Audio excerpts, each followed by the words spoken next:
Hello, everybody. Welcome to another edition of The Last Word. I am your host, TJ Chamberlain. We have a very, very, very busy show. And by busy, I mean we have a good amount to talk about. We got free agency starting this upcoming week for the NFL. We have the NHL trade deadline this week. We have the World Baseball Classic starting. We have F1 back going. We had history made in NASCAR this past weekend. Elimination Chamber was this past weekend. We have World Cup qualifiers starting next week. We have UFC 326 this weekend. We have a lot going on in the world of sports. Sports are sporting, and boy, do we love to see it. We begin with football. The NFL has officially set their salary cap at $301.2 million entering free agency in the next week. Today is the final day for franchise tags, and we have three. We have Kyle Pitts, which we were talking about last week. George Pickens did officially get the franchise tag on Friday, and Breece Hall officially got franchise tagged a little bit ago today. So he's going to be making a full $14 million guaranteed this upcoming season. Also, other news when it comes to free agency. Kenneth Walker is expected to depart Seattle. We have Seattle probably losing him. But, of course, we have other teams that are trying to get a running back. The Giants are linked to Kenneth Walker. The Houston Texans' name has been brought up as well, even though they made a move for a running back. We'll get to that later on. So I think realistically with the Giants, it wouldn't make much sense. I know you have a new coach and you're going to have some roster overturn. Like, I don't think they are bringing back Wan'Dale Robinson. I think there is a possibility he goes to the Titans. He's coming off a strong season, however, how strong it is taking into account that the team was not really that good and you had Malik Neighbors miss a good amount of the season with a torn ACL and have him coming back off a torn ACL next season is to be determined. The other move I was talking about when it comes to Houston and running backs, David Montgomery traded from Detroit for offensive lineman James Scruggs, a 4th and a 7th round pick. It looks like Detroit was going to possibly release Montgomery, but they found a deal. Realistically, I could see him being the goal line back because you have Woody Marks there. Woody Marks had an all right season, but I don't think he's a true 3-down back. Montgomery might be leaning more towards being the starter there. I could still see him having a solid year. He'll get his red zone touches, but at the same time, Houston needs to upgrade that offensive line. And there's not really a lot that they can do because they also made another trade as well. They got Titus Howard they traded Titus Howard, actually. Correction. They traded Titus Howard to Cleveland for a 5th. And I know your offensive line has been struggling. And again, this upcoming free agency this week, it's not a super strong offensive line class.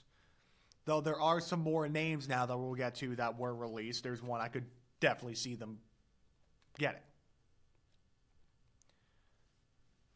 But Sonic and Knuckles, that was the duo with Montgomery and Gibbs in Detroit. They are officially broken up.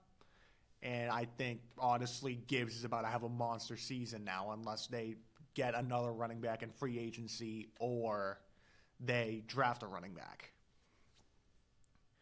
Jaquan Brisker's looking like he is leaving the Bears. It's all but confirmed he's leaving. And the Bears are also, they gave Terrell Edmonds permission to seek a trade, which makes me think that there is a chance that Edmonds is probably going to get traded before the draft. And how I feel about this is honestly both Brisker and Edmonds had solid seasons. Brisker being part of a really good safety duo with him and Kevin Byard. But Brisker is going to be getting some money better than last season. He missed a good amount of time in 2024 because of concussions. So having him having a solid season certainly helps out. Taylor Decker announced he is not retiring, and he will return for a 11th season with the Detroit Lions. However, Graham Glasnow will not be back.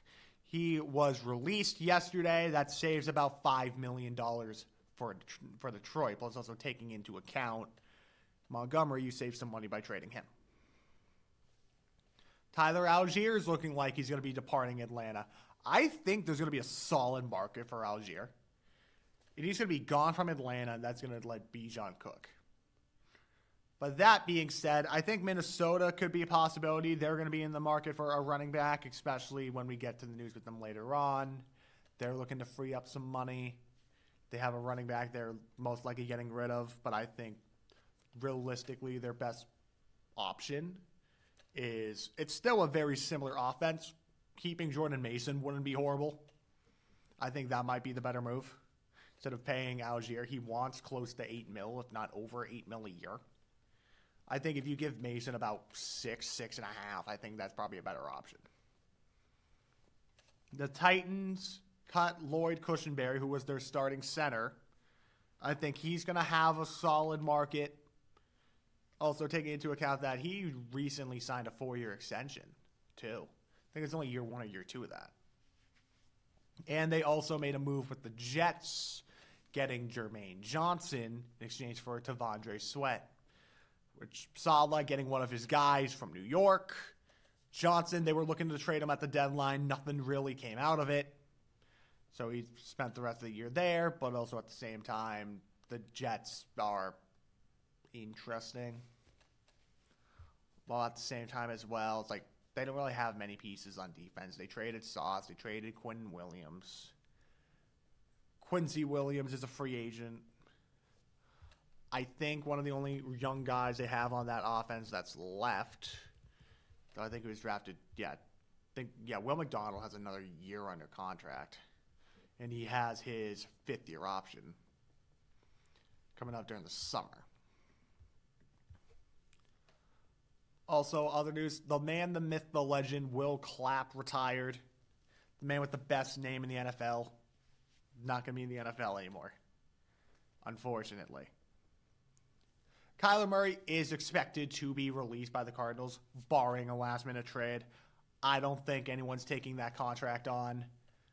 So that will be spread over the next couple of years, the salary of his contract. Where he goes, possibly Pittsburgh could be an option. But at the same time, I think if Rodgers stays, but we don't know if Rodgers is staying yet, that decision is going to be made middle of this month from what it appears. So we shall see.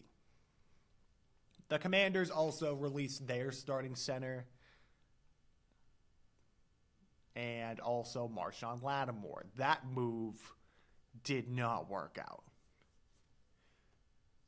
2 of the draft picks they gave up actually have the possibility of being solid players. Jonas Sanker and Devin Neal. Devin Neal, if Kamara does get cut, I think he could step up to be the starting running back in New Orleans. Him, but also at the same time, you have Keandre Miller as well, and honestly, he's been way too injured and ineffective that I could trust him. Neal had some solid showings. He got injured near the later part of last season, so they had Audric Estime and Evan Hull as their 2 running backs. Estime did serviceable, but Estime's not an everyday running back, every game starter. It's more like a last resort type of start. Back to Minnesota, they're expected to release Aaron Jones and Javon Hargrave, barring a trade from happening. Well, that's the only way that they could probably get something for them. But Aaron Jones, I don't think he's going to be starting anymore. His 2 seasons in Minnesota, he's battling injuries off and on. I don't think he's really going to be starting anymore. He could go somewhere as a backup. That, I think, is a very real possibility. But when it comes to being a starter, I don't think he's starting. And Javon Hargrave, this was only the first year of a contract for him. He came over from San Fran last offseason And he also was dealing with injuries this past season. So do with that, free up money. Jawan Taylor was released by the Chiefs, freeing up $20 million in cap space. I forgot who's making that much money. Good Lord, the false start merchant got a bag a couple years ago. Khalil Mack announced he's returning for another season. The 49ers could potentially cut Trent Williams if they can't rework his contract out. If Trent Williams gets cut, that's immediately one of the better if not the best lineman on the market. Liam Eichenberg, who has started over 50 games the last 4 seasons for Miami, got cut yesterday. I think there'll be a solid market for him. Sean Payton is not going to be calling the plays for Denver's new offensive coordinator. I keep on forgetting his first name, but it's Webb. I think it's Davis Webb. Is it Davis? Yeah, Davis Webb is going to be calling the plays offensively. Jags are one of the teams that's playing in London. That was announced last week as well. The Falcons will be playing in Madrid as well. The Giants put Kayvon Thibodeau on the trade block, but apparently they're also looking at potentially drafting Jeremiah Love, and I simply ask why. You are in on Kenneth Walker. Scatterboo is an enigma of sorts. And also, you have Tyrone Tracy. But at the same time, why are the Giants this complex again? I get new regime, coaching-wise. Joe Shane still has a job. He got demoted, but he still has a job. Realistically, I feel like he shouldn't. But at the same time, I don't get some of the moves or the vision that the Giants are thinking of. I don't see a clear path. Are you contending? Are you still rebuilding? I don't get it. I mean, I'm expecting them to make some mind-numbing moves again. Because, again, this is the New York Giants we're talking about. Oh, and also, speaking of the Vikings, apparently Jonathan Greener might be getting traded too. Again, with the Vikings, I don't get it. You put your future on J.J. McCarthy. He's not worked out. And now you have to pay with that, trying to get him a better team. Ryan Kelly keeps dealing with concussions. He has another year left on his contract. They need to get a decent backup QB. We could finish the cycle with Rodgers. We could. But I don't know if that's going to happen. Where was I? Yeah, the Falcons were playing in Madrid. I mentioned Thibodeau on the trade block, and the Giants could be taking Jeremiah Love. I saw the Titans also might be taking Jeremiah Love as well. That would only make sense if they cut Tony Pollard. I don't think they're going to cut Tony Pollard. So there's that. Rodgers is still deciding whether or not he's retiring. We'll know in the next couple of weeks. The Colts are letting Anthony Richardson look for a trade. I don't expect much of anything. The Steelers are also planning on keeping Jalen Ramsey. That too. And the dates we need to know for free agency. So the legal tampering period starts on the 9th. We'll know where some of these guys are going on Monday. Around noonish or Monday morning, we will know. At least reports will start coming out that certain players are possibly going to destinations. Like, we'll know where Kenneth Walker's at. I am convinced Kenneth Walker is going to be, by the time you can legally announce it, he'll be off the board within an hour. Apparently, he might be getting $15 million. I don't think he's worth $15 million. I like Kenneth Walker. He's not worth that money. God, no. And just like that, everything football-wise is done. Baseball, we have Freddie Peralta being named the opening day starter for the Mets. The Jays re-signed Max Scherzer to a 1-year deal. Arizona's without Merrill Kelly due to nerve irritation. He will miss opening day. The Yankees announced that in September, CeCe Sabathia's number will be retired. Honestly, I'm kind of surprised it took him this long. I thought they would have done it maybe a year or two early, but here we are. Starling Marte signed with the Kansas City Royals. Don't hate that contract. News that broke about 30 or so minutes ago, Jurickson Profar is now facing a season-long suspension for yet another PED violation, which I think this is his second, because he missed 80 games last season. Is his second or his third? Because I think, the first one... I actually want to look up the MLB PED policy suspensions. So, first offense is 80 games. His second one is a full season without pay. So, he is forfeiting... He got paid like $15 million or something last season, too. So, he is now forfeiting his paycheck this year of exactly $15 million on the money. And now he has one more year on his contract after this season at age 34, getting paid $15 million. So that being said, if he has one more suspension, he's banned for life. It's a lifetime ban.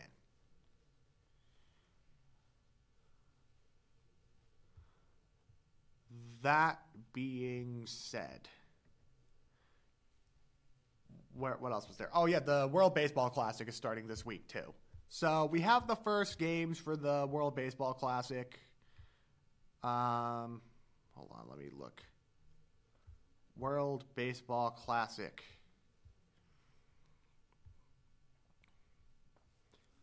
Why did I lose the World Baseball Classic? WBC schedule. That's what I'll just do. Just WBC schedule. So the first game for the World Baseball Classic, by the way, we're not doing warm-ups. We don't like the warm-up games. We mean the real deal game. Tomorrow night. Tomorrow night's the first game with Australia and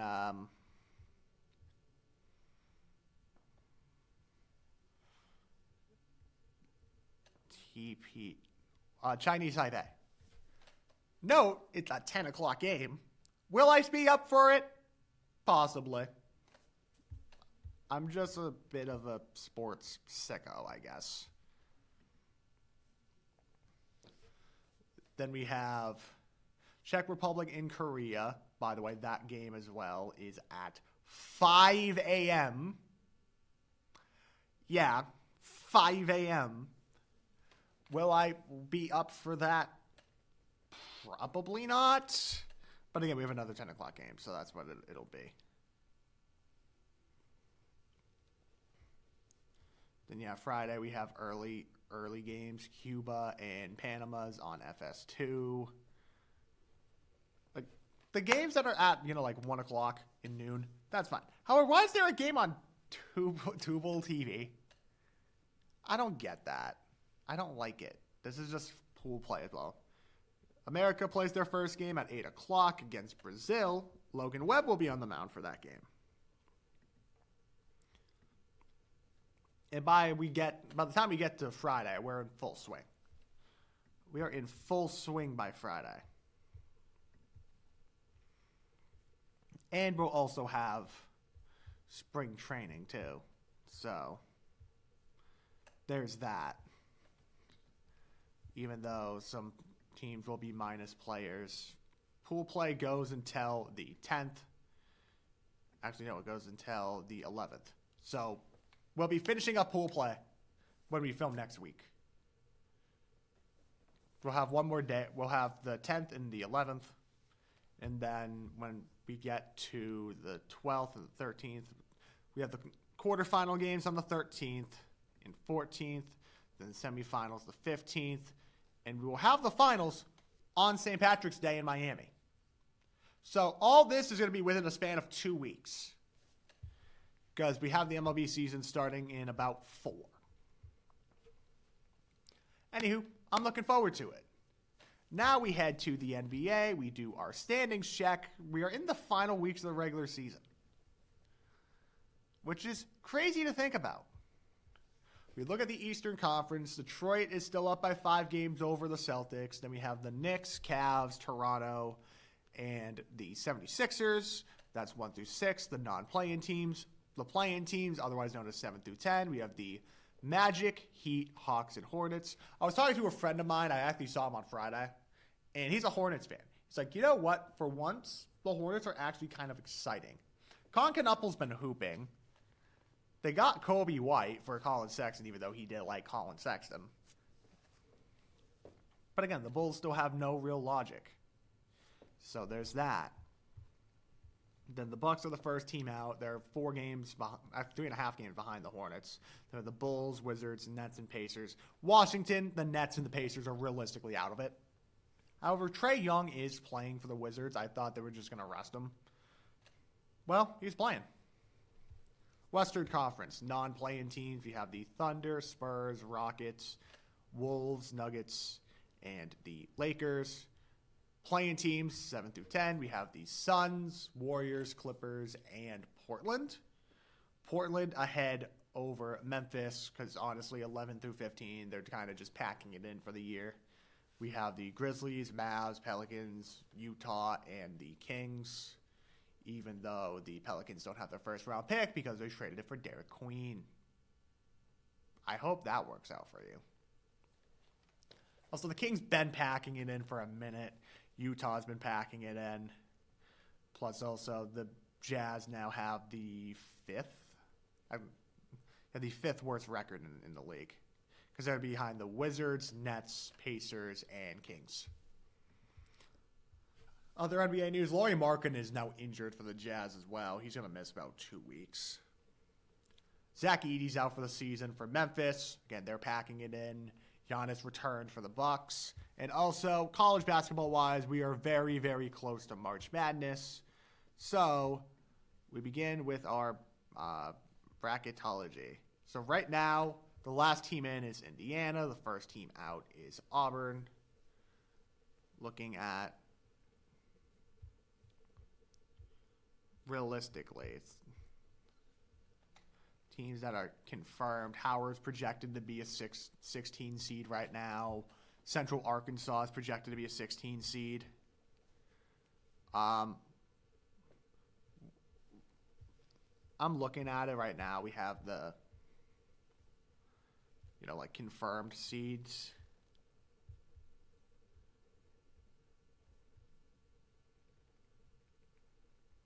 But also at the same time, we also have, that's for the men's side, and that was updated this morning.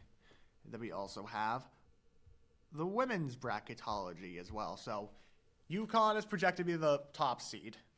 Richmond's the first team out. Not Missouri State. Mississippi State's the last team in. And the 16 seeds between CA Baptist, Howard, and FDU, which is the Knights. Of course, Richmond's the first team out. Mississippi State, Navy, Eastern Kentucky. There is a lot of pieces to be played, and we have 2 weeks until the tournament. We have the conference tournaments happening, so we will figure out with those where more seedings lie. Hockey, we have our standings check. We begin with, of course, the Atlantic Division, the Eastern Conference, Tampa leading Buffalo, Detroit, Montreal, Boston, Ottawa, Toronto, and Florida. Florida now in last. Metro Division, Carolina. Then we have the Penguins, Islanders, Capitals, Blue Jackets, Flyers, Devils, and Rangers. By the way, the Capitals are playing this weekend against the Boston Bruins. So, I, as a Capitals fan, will be at that game. I'll be wearing my Tom Wilson jersey. I'll be loving life. Also, the last game that the Capitals had, they lost 6-2 because Cole Caulfield exists and he has 2 goals. Damn you, Ruben and Cole Caulfield, killing me. By the way, that's a friend of mine I play pool with. He might be on the podcast soon when we get closer to the World Cup. I saw him last night. He's like, when am I getting on this? I'm like, when we get closer to the World Cup. Because normally when I'm filming, he is working. Ruben, we'll get you on soon. Anywho, then we have Columbus, the Flyers, Devils, and the Rangers. Vinny Trocheck, I'm fully expecting him to get dealt at the deadline on Friday. But again, we'll get to deadline talk in a second once we go through the standings and other news. Western Conference, we have Colorado leading the Central. Then we have Dallas, Minnesota, Utah, Nashville, Winnipeg, Chicago, and St. Louis. Chicago also made a move. I'll get to that in a second. Then the Pacific Division, we have Vegas, Anaheim, Seattle, Edmonton, San Jose, LA, the Flames, and the Canucks. Before we get to any of the trade talks, Jim Hiller got fired by the Kings. Honestly, I feel like he should have been fired sooner, but hey, better late than never. Tyler Seguin's confirmed out for the season with a torn ACL. Mikko Rantanen's missing some time with Dallas. Sidney Crosby's missing 4 weeks because of the Olympic injury. And now we also look at the wild cards real quick. So the Eastern Conference are 3 wild cards. There are 2 wild cards are Montreal and Boston, which the Washington games I think would be kind of important because they are 2 points out of a wild card. Then in the Western Conference, of course, your top 3 in the division that they have spots are Colorado, Dallas, Minnesota. Then we have Vegas, Anaheim, and Seattle. Utah holds a wild card, tied with Edmonton. 4 points behind is San Jose and Nashville, along with the Kings. I think those 3 teams could realistically do it. Winnipeg could if they go on a run, but I don't think they're going to go on a run. We shall see. And also, trades that were made. Connor Murphy got traded for a 2028 second rounder. He has 50% of his contract retained. He's on an expiring contract, a UFA to B. And there's not really much else that's happened hockey-wise. However, again, the deadline is on Friday. And we have some names that have been, floated out. Again, I mentioned Vinny Trocheck, his name. Nazem Kadri. Apparently, he might be getting a reunion in Colorado. Elias Pettersson, second season in a row. His name's been linked with trade talks. Bobby McMahon, he's a UFA to B. Toronto has not had a good season. So that being said, if they lean towards being sellers, he's having a good season. He's 4th on the lease in goals. I think they could get a decent return for him. And possibly for a team that's looking to get into the playoffs as well, because you take into account as well that the Leafs are currently entering today not even in the top 10. They are 13th in the Eastern Conference. So I think there's a very, very real possibility Bobby McMahon could get traded. I wouldn't be shocked if he doesn't, but I think it would be better if he does. That way you can get some good value for him. And I think, again, him being a pending UFA to be, he'll probably get it'll probably be like a second rounder, maybe a conditional first. Again, Boston has your first this year because of the Brendan Carlo trade. So there's that. Just an idea. Now we head to racing, the NASCAR Cup Series and the O'Reilly Auto Parts Series were at Circuit of the Americas. The Truck Series was at St. Petersburg along with IndyCar. So I will go through these in race order. We begin with the Truck Series, in which the race was actually a bit better than I thought it would. Of course, passing was a bit of an issue, but that was for the first half of the race. Then there were some people that started figuring out how to pass. Lane Riggs got his first win of the season, which is now Front Row's Motorsports' second win of the season because Chandler Smith won Daytona. And at the same time, Riggs has actually done all right the first few races. I think with the exception of Daytona. I'm pretty sure he wrecked out at Daytona. The O'Reilly Series was at Circuit of the Americas. That was Shane Van Gisbergen winning on a road course because it's Shane Van Gisbergen on a road course, especially in the Xfinity Series. Zillich was up there for a bit, then he fell back, and he got wrecked by Connor Day. Yeah, Connor Day, Corey Day. I call him Connor Day. Corey Day. Honestly, Corey Day has been a wrecking ball so far this season. He had a wreck in Daytona. He wrecked Ryan Sieg at Atlanta, and now he wrecked Zilich. Who will it be this week that he wrecks? We shall see at Phoenix. IndyCar, because IndyCar was before the Cup race. They too were at St. Petersburg. It's a street circuit. For the first little bit, we're like, oh, maybe this might not be Alex Palou's day. He was just kind of biding his time, letting everything play out. We had a caution on the first lap because Stingray locked up and he took out Santino Ferrucci and Mick Schumacher. Both of them were out of the race immediately. Stingray had damage he had to fix. Then he got a drive-through penalty for avoidable contact. David Malukas had a problem early on. He flat spotted a tire, and the tire, it went on him. Again, I've seen way worse tires go. I think IndyCars and flat-spotted tires or tires falling apart. I think of Michael Andretti at Long Beach in 98, where he's like, I'm fine. Then the tire on the straightaway just goes, nope, I'm not good. And it just disintegrates and it ends his race. By the way, second time I could think of that a flat spot has happened with a guy on a pretty big team that had a Ganassi won. So if I had a nickel for every time that happened, I would have 2 nickels, which isn't a law, but it's weird that it's happened twice. Anywho, later part of the races, Alex Palou finally got in the lead, and then he just decides to zoom off from everybody. Wins St. Pete with the largest margin of victory in the race's history at 12 seconds. Rest of the podium, we have Scott McLaughlin and Christian Lundgaard. Kyle Kirkwood was in the podium positions, but his strategy kind of came apart late in the race. He's still got a top 10, though. I think he finished in P5 or P6. Dennis Hauger had a really good qualifying, though. He started in 3rd. He got his car to finish in the top 10. For your first race in the NTT IndyCar Series, not bad. I'm actually impressed that both Dale Coyne cars were in the top 6, too. They were in the Fast 6 for qualifying. And quite honestly, I think Dale Coyne is going to... They're not going to be as bad as people think. I truly think Hauger is going to... By the way, this is his first race. I don't think he is going to win a race. By no means am I saying that he is going to be a race winner by the end of the season. I don't think that's going to happen. However, do I think there's a chance that Dennis Hauger, when he gets more used to these cars, could maybe be in contention for a podium on a road or street course? Possibly. But I was pretty impressed by that.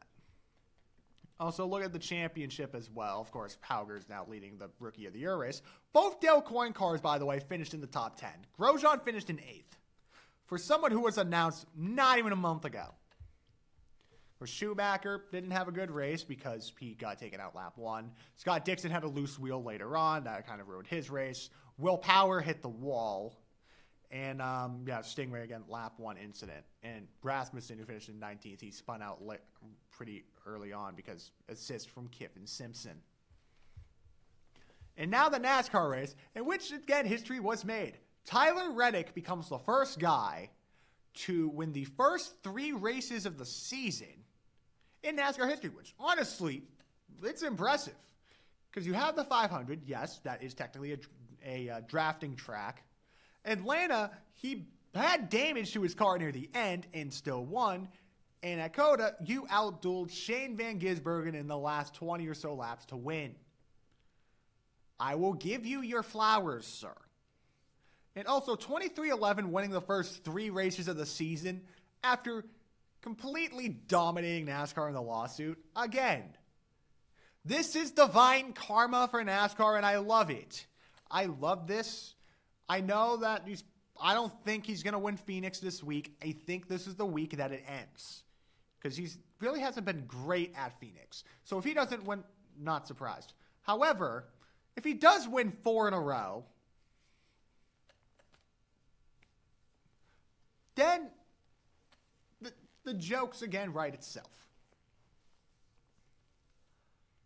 Also, other things NASCAR-wise. So, Chris Gabehart, who was the former crew chief for Denny Hamlin, he was getting sued by Joe Gibbs earlier in the season. This was before the Atlanta race that this came out. He put out a statement. In that statement, it was tea. It was tea. basically saying that the sole focus of the team, Joe Gibbs wanted to go to the 54, which is his grandson's car, which, by the way, has been with the team for, this is his 4th season. When you take into account that he has done over 100 races, and he has yet to win a race. J.J. Yaley was only in that car for 2 full seasons and got fired in 2007. Joey Logano had 1 win in 4 seasons, and he got replaced by Matt Kenseth and went to Penske. Daniel Suarez wasn't performing in the 19. He got replaced. Meanwhile, because of Ty Gibbs' last name, he gets to underachieve to this level and keep his ride because family. Because the nepotism is very real. And it's been known, even in the Xfinity Series, he co-owns the 54 car. This is all family business. So when Chris Gabehart was dropping some truth bombs, it was not surprising. Even Kyle Busch was like, this is not surprising. Because remember, Ty Gibbs replaced Kyle Busch because they could not find a sponsor for him. But also I feel like even if they did find a sponsor, they were going to get Ty Gibbs in the Cup Series regardless, and they would have booted him out. So there'll be more with this during the weeks to come. We shall see. Also, NASCAR changed the All-Star race up a bit. They're at Dover this year, so now they're doing much longer segments. I saw the All-Star race as a whole is going to be like 225 laps. I don't know how to feel about that, if I'm being honest. But we shall see how that goes. Formula One. We have the season debut this week. And I'm surprised I have not done a prediction of who I think is finishing, 22nd to 1st in the championship. So we begin with, I'm going to do the non-shocking ones immediately. And I mean the non-shocking ones immediately. 22nd, I'm putting Lance Stroll. And it's not because of my pure hatred towards him. I think that because I think Aston Martin is going to not score a single point this year. I could see it being a horrible season for them. And I mean horrible. There's already stuff coming out. Australia's this weekend. They might do the minimum laps required so they meet the 107% rule. And during the race, they might retire the car early to save parts. The Honda engine has been abysmally slow. The only team that's been slower is Cadillac, but again, Cadillac is brand new. And they are using the Ferrari engines. This is a brand new car, brand new team. I don't expect anything from Cadillac this season. 21st, I'm doing a Cadillac driver. I'm doing Valtteri Bottas. Then I am doing Sergio Perez. Then another guy I think is going pointless. However, it's not a Aston Martin guy. I'm going Franco Colapinto at 17th. Then I'm doing Alonso in 16th. So that's what I'll do. More predictions. So where am I now? 15th? I think I am 15th now. 15th, I will say...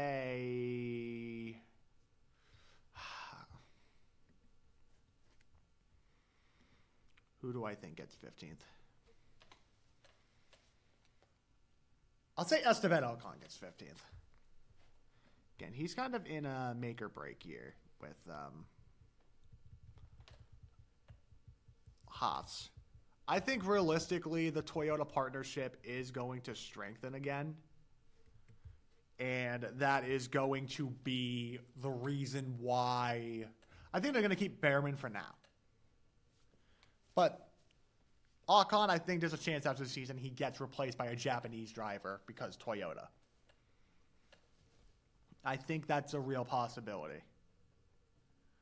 Oh, wait, no, not 18th. Hold on. So I've done... Who have I done so far? Stroll. Bottas. Checo. So that's 20. 19, Colapinto. 18... Oh, wait, no, 18 was Alonso. 17, I'm not going to do Liam Lawson in 17. Then I'm going 16, Esteban Ocon. 15, I'm going to go with Gabriel Bortoleto. 14th, I am going with Alex Albon. Actually, no, I'm doing Hulkenberg, then Albon. Then I'm doing... so I've done 10 so far. So I've done 13. I'm at 12. I'm at 12 now. 12th, I will say Sainz. Oh, wait, no, I've forgotten Lindblad. I'll put Lindblad behind Ocon. So Sainz is actually 11th or 12th. No, the Gasly, Sainz, so then top 10 for me will be... I think there's a chance Behrman sneaks into the top 10. I think he has a solid year. I think him, Hadjar, Hamilton, Leclerc, Antonelli, Piastri, actually Verstappen, Russell.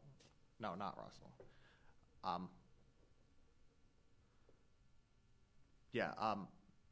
I think Norris wins another championship. I think Russell finished second in the championship because the power of the Mercedes engines are going to be very real. So there's that. So yeah, I guess that's my 1 to 22. And then IndyCar and NASCAR is at Phoenix this weekend. They're doing a double header. This time it's IndyCar, the O'Reilly Series, and the Cup Series. All of them are together. Now it's time for Elimination Chamber, which, it's been a long episode when I'm finally getting to wrestling now. So we had not a lot of matches. I'll begin with the matches of non-importance. AJ Lee and Becky. AJ Lee won the Women's Intercontinental Championship. Punk and Balor. Punk retained. Then the Elimination Chamber matches. Rhea won the... There's no championship on the line, but Rhea won the Women's Chamber, so she'll now be facing Jade Cargill. Then the Men's Chamber, which, by the way, the thing I was saying about Big Jim... not Jimmy, Jay. It was Jay. I think I mentioned last week about Jay yeeting. Jay did not yeet. He did not even make it to the match. He got taken out on SmackDown the night before the pay-per-view. Then there was a qualifying match in which Logan Paul won. And Logan Paul was looking good for a good minute. He ended up eliminating 3 people. And those 3 people... being basically the people of non-importance.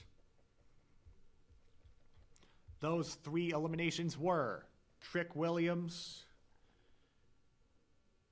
LA Knight, and Javon Evans. Logan Paul got eliminated by Cody because the Masked Man happened again.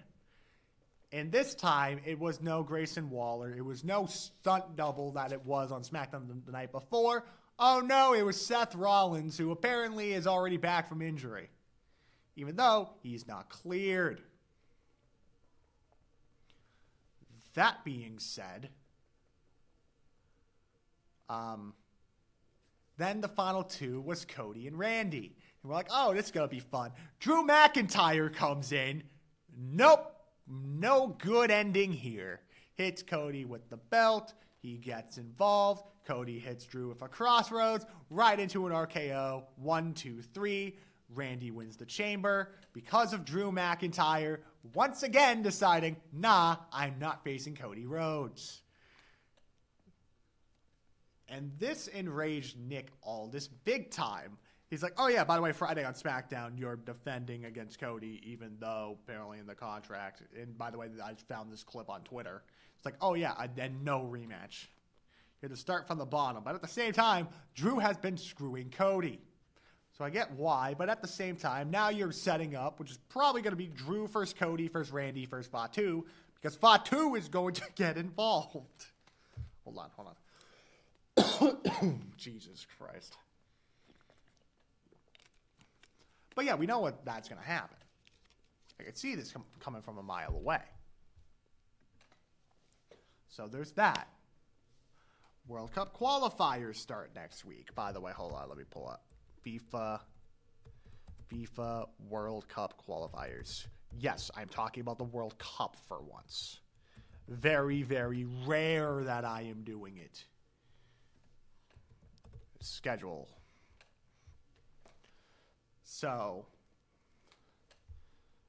the semifinals for the European qualifiers is in March. However, we have the American ones coming up next week. And by this I mean, hold on.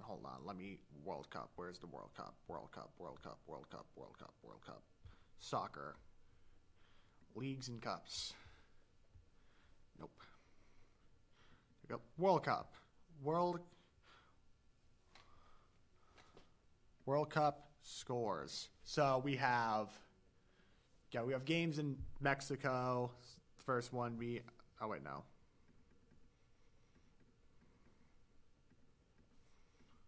Where's the schedule?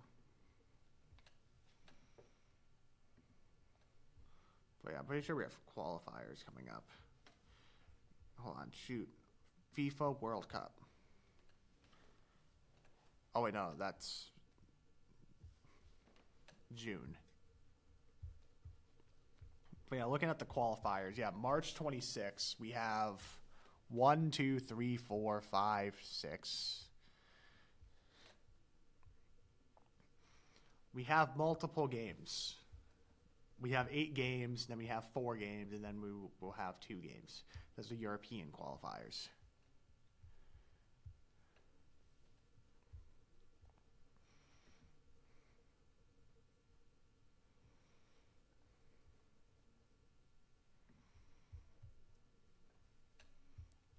Because, we have technically some spots left to fill. We have a spot in Group A, Group D, and Group B, too. We have Group A, B, D, F, I. So, there's one spot and multiple groups still left. And we will see how that goes.